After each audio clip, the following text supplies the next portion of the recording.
Alright, so tapos na yung ating pag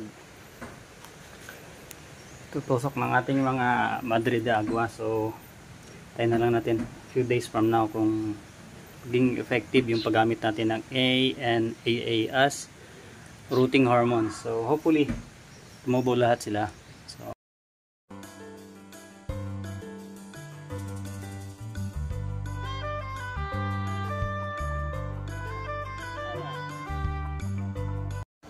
alright, so what is up mga kamanok? So today we have plenty of Madre de Agua cuttings and galloners, mga luma at sira. So today pupunta tayo dun sa site, and this one i-plant natin for rooting para additional nating alternative foods or food supplements sa ating mga alaga mga manok. Alright, so tara, let's go, samahan niyo ako pumunta sa aming site. Alright, so malapit-lapit na tayo sa aming relocation site. Kumabor yung panahon, hindi masyadong mainit.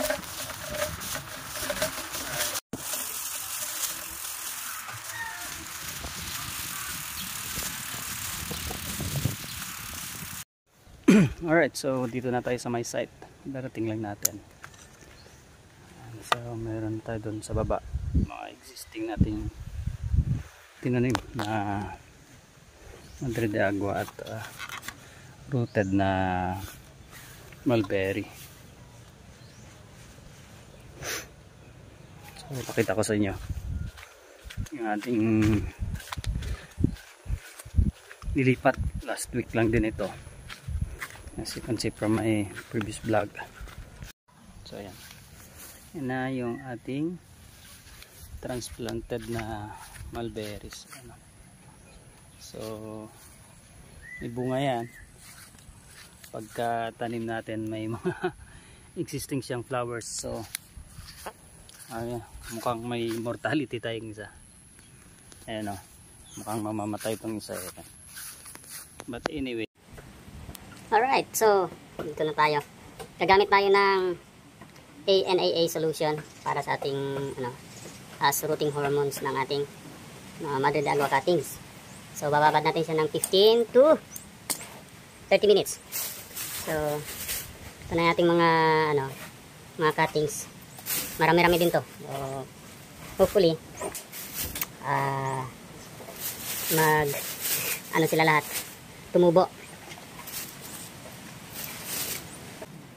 Dahon. Bababad natin to siya sa sa ANAA solution. Ang daw nito is 1 tablespoon per gallon. Tantyahin ko na lang kasi hindi naman to pan.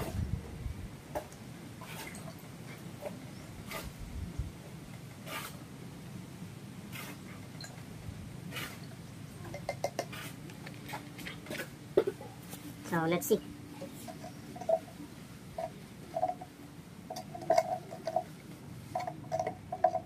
right, so yan, nakababad na yung nakababad na sila. So later gawa tayo ng pag-aano nila ng saan natin sila itutusok. Maka dito lang din sa galloners na ito, lalagyan na lang natin ng tubig, ng lupa. So prepare natin yung ating lupa. Dito natin sila itatanim. Tutusok.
Alright, so tapos na yung ating pag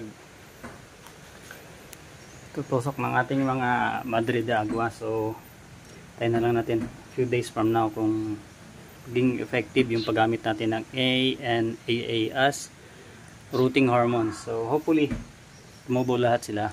So alright, so that's it for now, and this is Pong of Mutnes Magana Farm. Thank you for watching. Bye.